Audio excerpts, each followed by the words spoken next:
like your attitude, Professor Kilbane. I don't like it at all. Perhaps not. But I'm on this train for legitimate reasons. And I've neither the time nor the inclination to assist you with your work. You're perfectly within your rights, sir, and I'm sure that Inspector Lestrade appreciates that. Thank you, sir. Now, if you've no objection, I have some work to do which requires concentration. Mathematics? Yes. Interesting study. If you don't mind.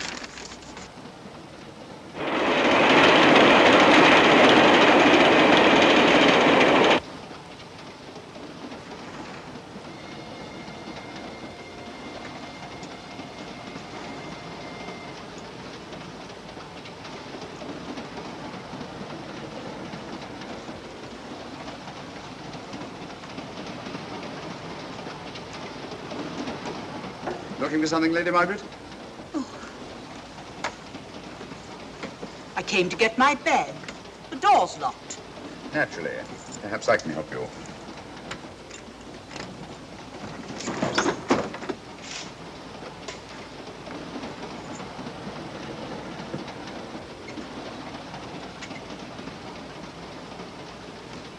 Thank you. Mr. Holmes, I must talk to you about the diamond. Oh, don't you worry about that, Lady Margaret. £50,000, and you tell me not to worry? My son employed this man to guard it, and it was stolen right under his very nose. I warn you, I intend to take this matter up with your superiors. I'm a private agent, Lady Margaret. Good. I shall report you both to Scotland Yard. But I am Scotland Yard.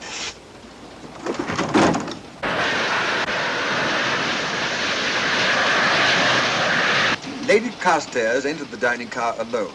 You and I were already there. Holmes came in later, and I understand that Inspector Lestrade remained in his compartment with the curtains open, so that if anyone had gone in or out, he would have seen them. See, you've got something there. Well, let's look at this thing objectively. Lady Carstairs seemed more concerned, was more concerned at the loss of the diamond than at the death of her son. Right, George, you're right. So she was. Come in. Oh, here you are, Watson. Oh, sit down. Have a drink? No, thanks. Do you mind if I, Not at all. I've been thinking about this case, Holmes. That is, Duncan Bleak and I have. Yes, so I see. Well, the way we figure it out, the old trout is the only one without an alibi. Yes, we feel that you're approaching the whole thing from the wrong angle. Really, Watson? What's your theory? Insurance. A lot of people insure jewelry and then try and collect on it. Interesting suggestion. I suppose you go and ask Lady Margaret just how much insurance she carries on the Starborough shirt. No, thank you. We've already had 2 tries. Why don't you ask her yourself? For a very simple reason I already know. You're quite a doodler, sir. Oh, if you know, would you ask me? Trying to make a fool of me.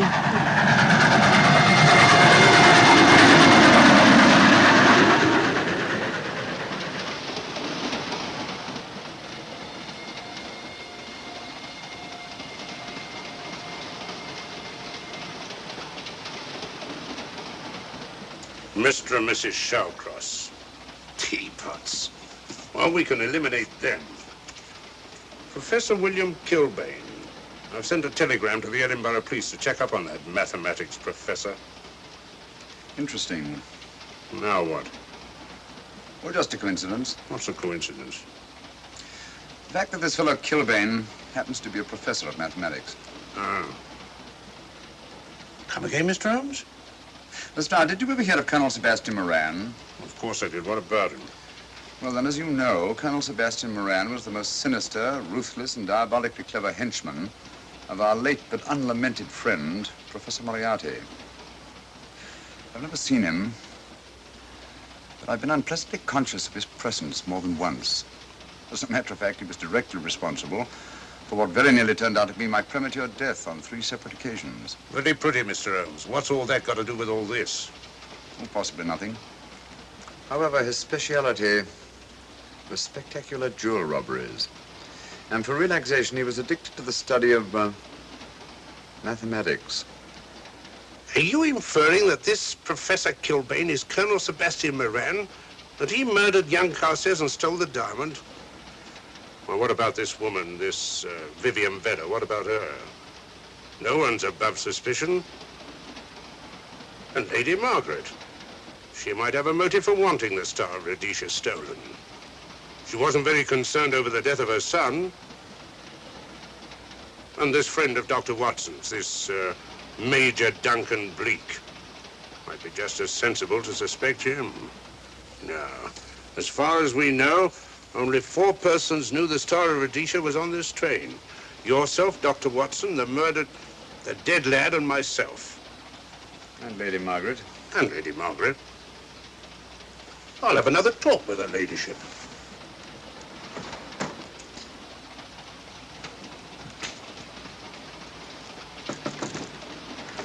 Lady Margaret, do you mind if I come in?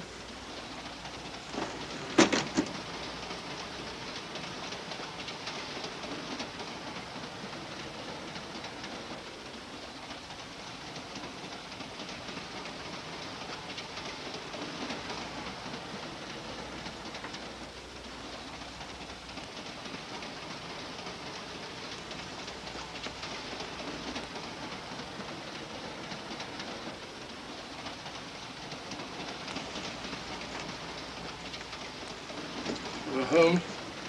Leave it open, will you? Lucky beggar. Who's a lucky beggar? Duncan Bleak. Been playing cards with him. He won all the way across, I believe the expression is. Have you been with him all this time? Yeah, just left him. He introduced me to a newfangled game. Gin rummy, he called it. American, I believe. A lot of bookkeeping connected with it. You, ever hear of it?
Looking for the murderer, Inspector?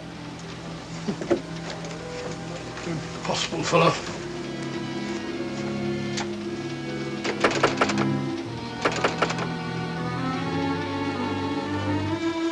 I understand it.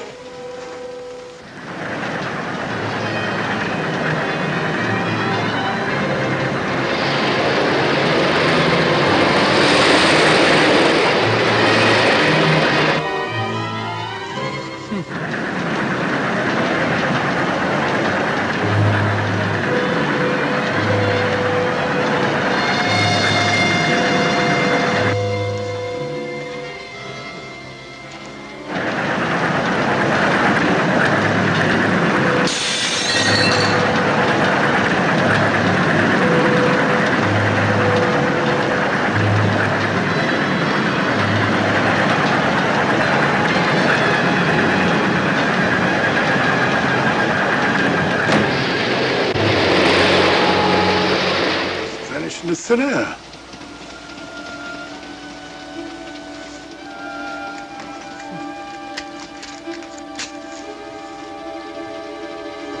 Well, there you are. Where on earth you been?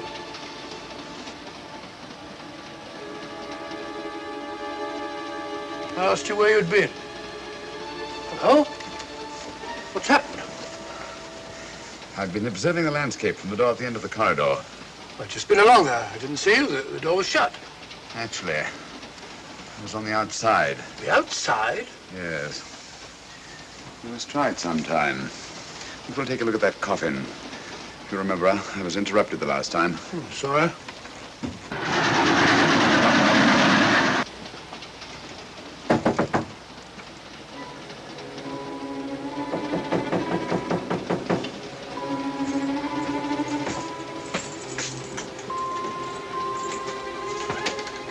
I'm Sherlock Holmes. Do you mind if I inspect a copy you're taking to Scotland? No one is allowed in here, Mr. Holmes. I'll take the responsibility. Excuse me.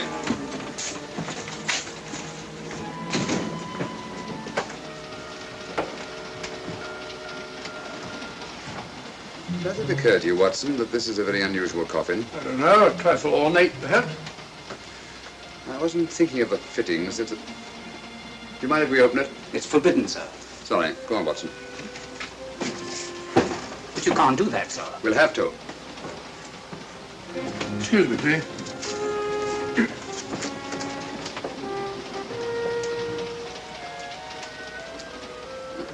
Little old lady. As I thought. Shallow. Body only comes down to about here. You think there's a secret compartment underneath? There has to be.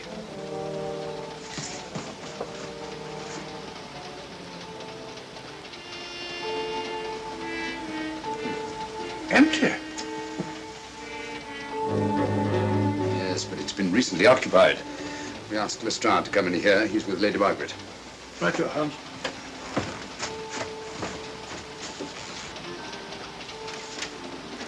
Have you let anyone else in here? No. Mathematics, eh? Gives me something to do.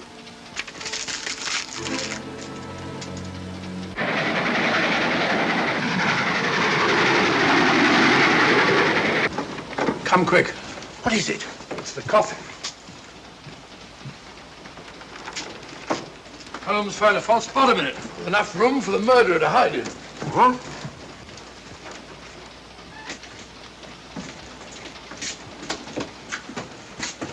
What is all this, Mr. Holmes? There's where your murderer's been hiding, Lestrade. It's just a question of finding him, isn't it, Mr. Holmes? Not him, them. Eh? This affair is obviously the work of two men, the one who planned it, and the other who hid in the coffin, and at a prearranged time emerged to commit the murder and effect the robbery. What are you talking about? Colonel Sebastian Moran. You got that man on the brain, Mr. Holmes. My dear Lestrade, I accepted this case because I was virtually certain that Colonel Sebastian Moran could not resist such a tempting morsel as the Star of Rhodesia. I'm convinced that he's the brains behind this case and that he's on this train. Oh, and how would you go about finding out which one of the passengers is this Colonel Sebastian Moran? If he is one of the passengers. Well, I suggest that you start by questioning Miss Vera. It might prove interesting. Huh? Oh,